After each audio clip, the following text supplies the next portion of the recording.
Beast versus Sensei. In losers? In losers. Ooh. Yeah.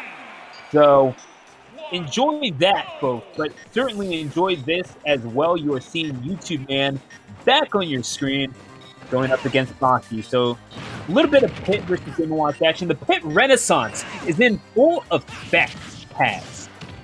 The buff character, man. I think a lot of people really wanted to be a Pit main when this game came. All right, he's just playing. Oh, it's YoutubeMan. I love YoutubeMan. Of course. He's the god, dude. Oh, I miss YoutubeMan, dude. YoutubeMan used to talk to me once upon a time. He doesn't do that anymore. I'm glad to see him playing Smash, even though he's hiding it from the world, which is, you know, it's fine. I mean, cool. Look, he is but a YouTube man, okay? Like that's True. What YouTube man is perfect. You're not wrong, dude. You were not wrong. YouTube men can only be as perfect as the YouTube societies in which they live. So, I'm gonna get off of the philosophical bend here and continue on and talk about Pit. Obviously, this character has received like minimal buffs throughout the game's lifespan. Most notably, back air starting to combo into itself around what, patch 3 or 4, something like that. But it's one of those things that now all of a sudden there's a legitimate reason to play Pit, because it was one of those deals. Pit suffered through the same problems as Corrin did, really, where it's just, okay, yeah, Pit can do this, but there are so many characters that can execute my main goal and just do it better, so why don't I just do that? Now all of a sudden with Pit, there's a game plan all to himself. Of course, we go back to the classic. What else are you going to do as a Pit except down smash? I don't know. That was sick, though. Great job. I mean, YoutubeMan kind of refusing to play the game right now, which is a good strategy as Game & Watch, of course, but, like, I love the way that Bashi just kind of chilled and waited for a good opportunity there, capitalizing with the down smash. But talk about capitalizing right there. YoutubeMan tying it back up. Wonderful stuff. Love to see it, dude.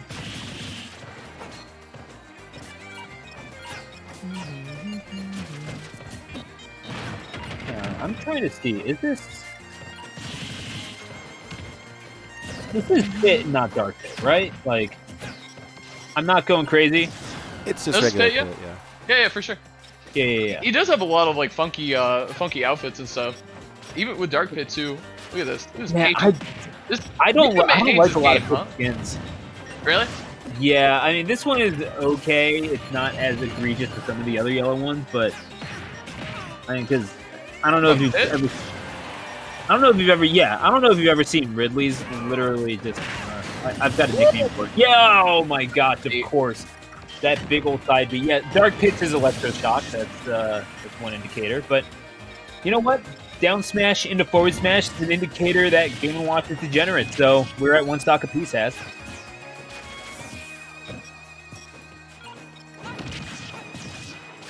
They're not connecting, but Bashi's certainly is. And, you know, it turns out if you're a Kid Icarus character, you just have to have a half-decent Nair that just seems to solve all of your problems. Well, I think you were saying it really well, Stu, earlier, where it's like, Pit, it's kind of like, why wouldn't I just play other characters who can accomplish my goals a little bit better? And not only that, but like a little more flavor on it, too. I feel like Pit is so vanilla, you know what I mean? Like, I feel like it's hard to have a lot of style with the character, but he certainly has a little bit more of it now. Ooh! Oof. Yeah, no, that side B is, it nullifies everything. Like, I mean, it's not hard to nullify Game & Watch bomb. You touch it with anything, and it's going away. But at the same time, I'm not really sure YoutubeMan getting Bashi into the throes of his advantage state, looking to catch with down smash, not going to find it. That does 2-frame. But Bashi, I think, getting a little button heavy for his own well-being. And YoutubeMan is exactly the kind of player to take advantage of this sort of, let's say, impatience. Yeah, and I was going to say, I feel like this matchup, Bashi is at least making it look pretty good. I feel like Pit can play that kind of poke and run away playstyle pretty easily, even if he doesn't have his arrows at his disposal all the time. But, oh, he did it. He went for it. Oh, he's good. Okay, Magnet Hands. Is he... Wow, he went past the ledge. That was so smart. Yeah. We were waiting for the get back into down smash. That has been a That's been a thing in the Pit playbook ever since what, Brawl, I Oh yeah. think. Woo! Oh my gosh! Oh man! All right, I'm just saying. I know people in Philly who tech that. I'm I gonna don't just know if say he that. could have. I don't know if he could have. Uh, We got instant replay. yeah, was there red light actually? Because he was up to a pretty high percentage, I Yeah, will admit. But it's at like 120 119, on but each. throws out the fair, and okay, that's red light. Yeah, I don't that's know. red. Dude, But Philly Texas anyway, because that's how we roll. Welcome oh, to Texylvania. is it Anyway, blurry? Is it blurry for you right now? It's a little blurry for me. just a tad. But Oh, just a little blurry. I mean, might be a little blurry if you're looking at the screen I am. But at the same time, you're not worried about blurs or anything like that. That's not a smudge on your screen. That is Bashi taking game number 1 off of YoutubeMan. But that's yeah, that's I'm surprised that was untechable, to be completely honest. It's I think it's a combo. Game of Watch so light and Pit almost at max rage too. Kind of. I don't know, man. Yeah, you're right. Like it's not forward smash. Like the last hit does not have that much. It was untechable. I think so. Yeah. it was. No, we saw the red light on the stage. It wound up being untechable. I'm just saying that Philly texted that anyway because that's how you roll in Texylvania. That's Yeah. this is a joke for those who don't know. Okay, thank you. Anyway, Is that Ubel Soul or Ubi? Is that Ubi? No, Ubel. UBL Soul. I UBL think Soul. is Yeah, that's what I'm saying, dude. Like, yeah. yeah, no. Subscribe to his YouTube, man. Yeah, definitely. Well, It's obviously subscribe to his YouTube, man. I But actually really like his content. Like, no bullshit. it's so no, it's really really It's actually good. But really good. Yeah, no bullshit. I'm yeah, saying actually because like we're kind of laughing and having a good time, but I'm like, no, seriously, this is a good thing. that last hit on the forward air, I want to say what, like frame 17, 18, something like that, whatever the hell it is. It just it takes a while to start up. Like it's objectively, I wouldn't even say objectively a worse move than anything else he has. It's just a little bit slower. But I mean, the multi hit, you just have to throw it out at a weirder angle and maybe a more non-intuitive angle than the other moves that he has. It's one of those things where you're more just like, you're not throwing it out to hit a direct attack. You're just trying to like pick things up and maybe have something combo into it as we wait for game number 2. You're not usually getting that forceful a hit off of up air, and you're certainly not trying to pick people up from above using it. Generally speaking, considering where the hitbox is generally. Yeah. I don't know why I said generally so many times, but you get the picture, Hazmat. Yeah, and both those guys are spending a lot of time off stage too. YouTube Man especially was going crazy deep. You saw him do it on the left side first, and on the right side he did it again, and that's where he got hit into that maybe or maybe not untechable situation. Either way, going off stage, he lost stage control 2 times in very important moments. So huge decision making there. Kind of going against YouTube Man's final plan, but he was unable to find him off stage. Yeah. Now as we go to game number 2 here, going right back to the yellow pit skin. I would say one of the better ones. At least you're not like the super weird blonde pit. I'll say that. You know which one I've always liked since Brawl is the blue with the blue wings. I love that. I think it looks great. Yes, I that's actually the one that I use when I play pit. That one's awesome. I think the old green from Brawl is also very good.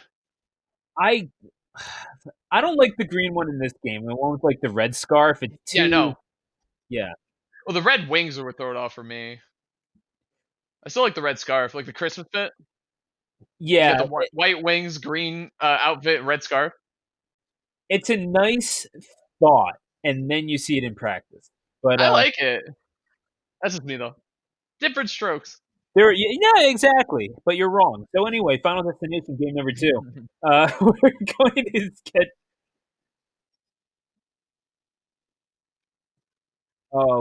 good choice on the platoon music. I'll say that, and also not a bad choice of Ariel to pick up that stock. hmm Interesting to pick what I think was the Nair. I didn't really see it, but from the ending, it looked like Nair.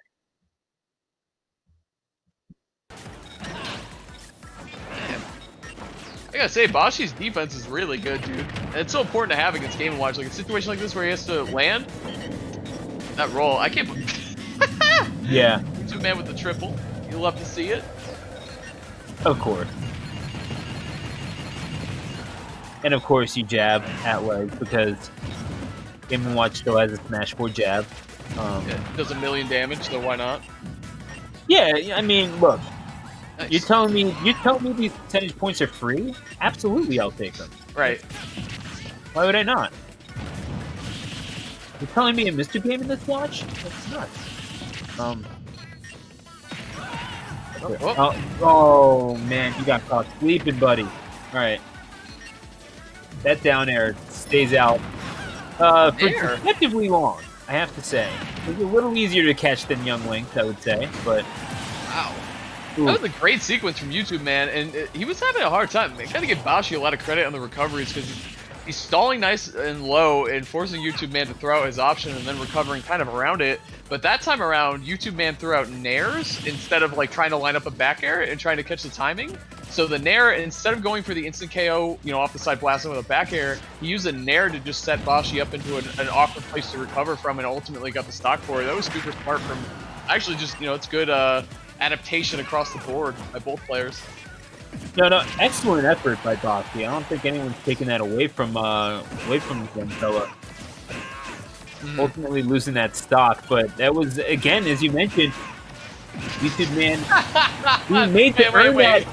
Which one of these characters is Game & Watch, dude? Because I just saw 2 down smash into his spot touch down smash. Oh, that's man. a Game & Watch special. We continues the combo with a 1? Okay. Yeah. You know what? How does it feel, Game & Watch, to have down smash spammed on you? How does it feel? Dude, That's silly. Well, I mean, Pit's down smash has always kind of been his saving grace. The thing is, frame 5 covers so much ground. It's always been one of the better options that, like, if you are playing Pit, you know, before this last patch, first of all, why? Secondly, like, that is what you're trying to condition for, because that is one of the best kill options that you have, aside from, you know, as we mentioned, back air, you know, post patch 3 or 4. And now as we get to a last stock situation, potentially Bashi in very real danger of losing this thing, and certainly will do so to that back air. YoutubeMan not afraid to go off of the cliffs as needed. Why shield grab? Like, why not just mash up B? It's gonna work. It's like the best. I think it's literally the best out of shield option in the game. I can't think of one better. I have to say I've gotten a lot of mileage out of Falcon's up B, but yeah, this that's really good. Yeah, I don't think it's it works on shield too. That's the thing. Like, but yeah, this is Game & Watch's is frame 3, so that's the purely by the numbers. Yeah, that's your get out of jail free card. That, and he's not putting a free fall after, so he can act. So it's just, and it hits on both sides. It's insanely good. Like, you don't even have to think when you use it. It's craziness. That angle right there is so good because that's the one that Bashi's been able to use to avoid the back airs a couple times now. So I really got to give it to Bashi there, because lesser Pits certainly would have lost their stocks already trying to recover against YoutubeMan's Game & Watch. Now, Bashi does need to be careful. Those shields do not cover everything. Bashi, however, bringing it back and winning it by a score of 2-0. So I was about to say, I mean, those shields do not have just pure coverage. There is a little bit of a gap that you can get caught with, like, say, by an IV whip or even a Game & Watch up air, but no matter for that, because there is nothing that you can do against these blades of Pits. Game & Watch going up and out at the expense of YoutubeMan, Bashi winning it 2-0. YoutubeMan, I love seeing him play again, but I don't know. His Game & Watch is toxic, dude. I know what he's doing. He's doing it on purpose.